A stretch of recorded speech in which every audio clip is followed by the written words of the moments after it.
મહત્વના સમાચાર તો સમાચારોની શરૂઆત કરીએ તો દાહોદ જિલ્લા સેવા સદન ખાતે સભાખંડમાં સિવિલ ડિફેન્સ અંગેની બેઠક યોજાઈ છે।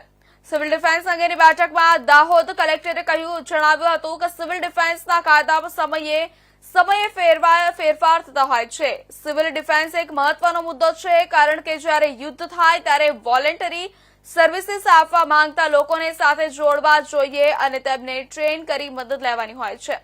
ડિફેન્સમાં 3 બાબતોની ભૂમિકા મહત્વની છે, જેમાં પોલીસ, આરોગ્ય અને ફાયર। આમાં કોને સાથે જોડી શકાય, જેની ઉંમર 18 વર્ષથી ઉપરની વ્યક્તિઓ, ઉત્સાહી લોકો, એનસીસી સેવાભાવી સંસ્થા અને વોલેન્ટરી સેવા આપવા ઈચ્છતા લોકોનું પોર્ટલ ઉપર રજીસ્ટ્રેશન કરવાનું છે। અને દેશ માટે જોડાવવું એટલે બોર્ડર ઉપર જ જવું તે જરૂરી નથી।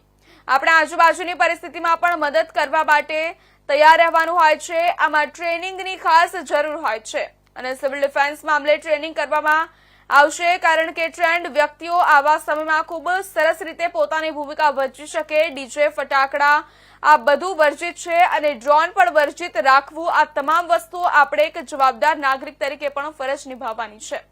અને કલેક્ટરે જણાવ્યું હતું કે જિલ્લામાં ઓછામાં ઓછા 3000 લોકોને સાથે જોડવાના છે।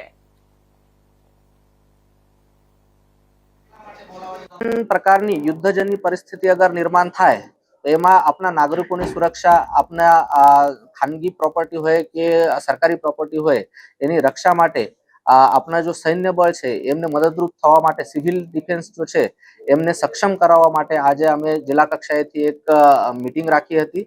એમાં અમારા દાહોદ જિલ્લામાં મતલબ અહીંયાથી જિલ્લા વિકાસ અધિકારી શ્રી, પોલીસ અધિક્ષક શ્રી અને સાથે સાથે જ અમારા બધા પદાધિકારી મિત્રો પણ જોડાયા હતા। તાલુકા કક્ષાએથી પણ અધિકારીઓ અને પદાધિકારીઓ જોડાયા હતા અને એમાં 18 વર્ષથી ઉપરના જેટલા પણ વોલન્ટિયર્સ છે એમને સિવિલ ડિફેન્સમાં જોડાવા માટે અમે કેમ્પ કરવા માટે જઈ રહ્યા છે।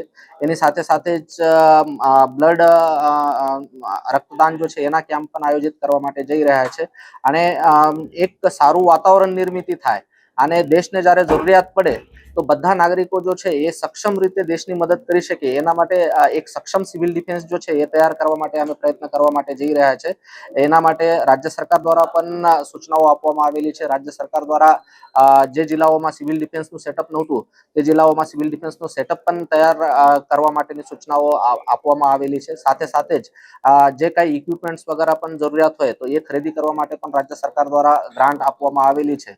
તો હું દાહોદ જિલ્લાના જેટલા પણ 18 વર્ષથી ઉપરના નાગરિકો છે એમને વિનંતી કરું છું કે આપના સૈન્ય બળોને મદદરૂપ થવા માટે કોઈ પણ યુદ્ધજન્ય પરિસ્થિતિ નિર્માણ થાય કે કોઈ આપદા રિલેટેડ પરિસ્થિતિ નિર્માણ થાય તો એમાં આપના નાગરિકોની મદદ કરવા માટે યંગ લોકો તૈયાર થાય, વોલન્ટરીલી એમાં જોડાય અને દરેક ગામડામાંથી કમસે કમ 5 થી 10 લોકો જો છે એ સિવિલ ડિફેન્સમાં જોડાય।